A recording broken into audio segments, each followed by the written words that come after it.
Being part of the legal profession in this country is part of the bedrock of what is essentially a civilised society.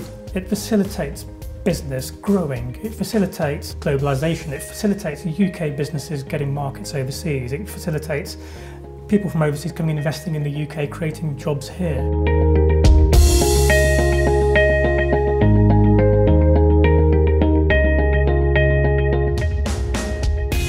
I think people think that you have to be this kind of really posh, really rich, sort of very privileged white male who's very confident and loud. You can come from any background, any social background, any racial background, any religious background, come into law. One preconception that a lot of people have is that you have to do a law degree to be a lawyer, and it's not true at all. The things that we do every day change people's lives or change companies, and that's really important. It's very challenging and very rewarding for that reason. I always kind of knew that I wanted to do something to help others, and that is what is so rewarding about being a lawyer.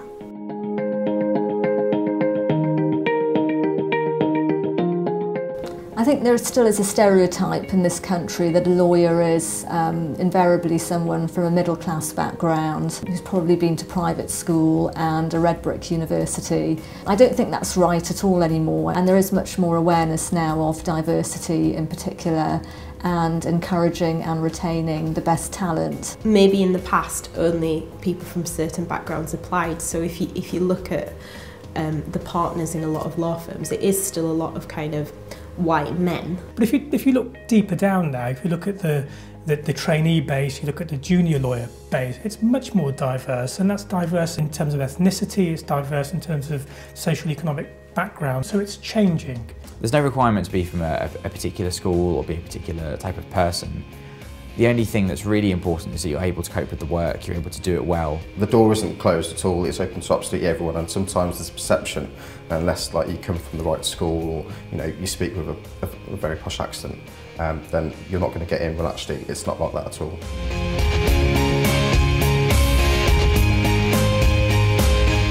I think firms are worried that they're missing out on people who could be amazing lawyers and who could be really, really good for the firm, and that just don't think to apply because they think that it's not the sort of place where they'd fit in or that they'd be good at. The interesting thing about law these days is that you don't actually have to do a law degree to become a lawyer, and I think that's actually excellent because it means that you pull people in from different backgrounds and different that have different expertise.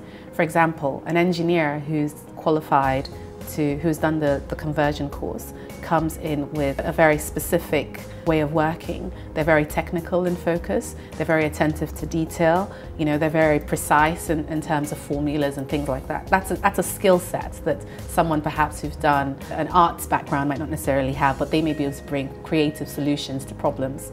The world's diverse. We live in a global economy now where we don't just trade with people in our own country, we trade with people all over the world. And it's important to be able to understand the practices of people all over the world and to understand the way they do business. And diversity allows us to do that. But from a client's perspective as well, I've heard it several times, it's important to a lot of them to be working with a law firm that is diverse and is active in diversifying. It's essentially the core of what we do. As a lawyer, we try to promote and encourage fairness and justice. So if we don't practice what we preach almost, then we're not very good lawyers.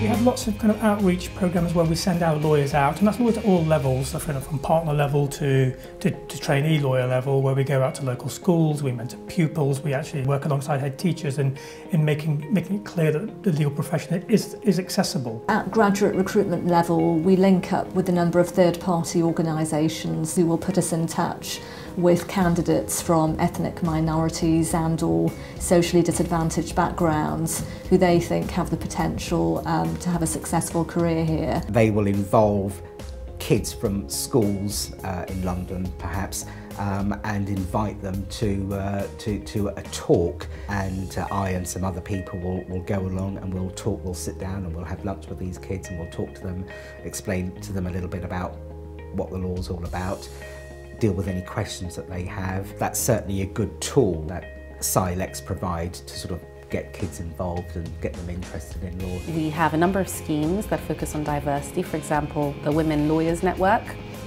which allows junior lawyers to meet and interact with other senior women in the firm to get tips on how to progress in their careers, to get professional advice, etc. We've also got networks such as the Multiculturalism Network, and that focuses on diversity and inclusion. We've also got the LGBT network for people of that sexual orientation, and I think it's important for people to feel included.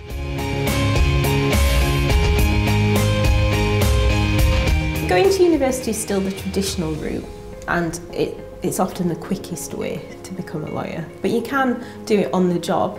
If you get a job working in a law firm, you can take exams at the same time. CILEx stands for the Chartered Institute of Legal Executives. If you're not able to go to university for whatever reason, it's an alternative route to qualifying as a lawyer. It allows you to work in a legal environment and at the same time undertake your studies on a part-time basis. If you went to university and did a different degree, there is a course that you can do called the Graduate Diploma in Law after that, and it's just a year's course where they teach you all the law, so you could do a degree in whatever you wanted and then convert to law afterwards. I think going to university is kind of a good experience to do, and you wouldn't get that if you didn't go to university. I think the CILEx route is probably the most accommodating because you don't have the the debt at the end of it. You still qualify, you can still progress in the legal profession.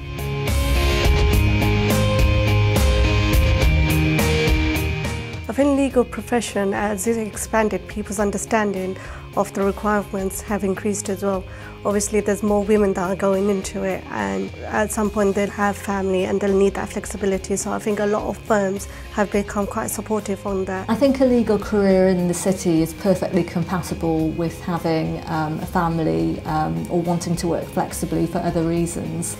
And certainly at Herbert Smith Freehills we have a number of lawyers who have chosen to work part-time. Quite a few people have gone on sabbatical at Wragge Co, so you get people going away for 3 months and then coming back. And you can have unpaid leave whenever you want, really. You find people have career breaks as well, so someone in my team had 8 years away. She went and had a family for 8 years and then came back, and now her career's progressing and she's doing well. So it is something that you can go away and come back to, but I think you just have to try and work that out with your boss at the time.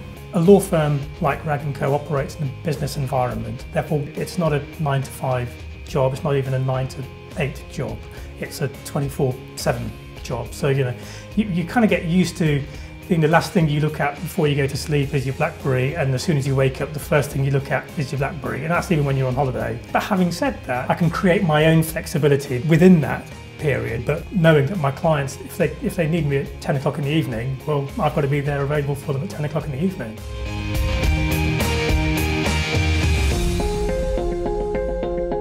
I feel like it's just so relevant to life. Like everyone at some point in their life needs a lawyer. I think the thing that distinguishes law from any other career is the amount you learn about different people's businesses, be it medicine, be it pharmaceuticals, be it financial regulation, be it power. I think pretty much if you apply yourself, if you've got the determination, pretty much anybody can do it.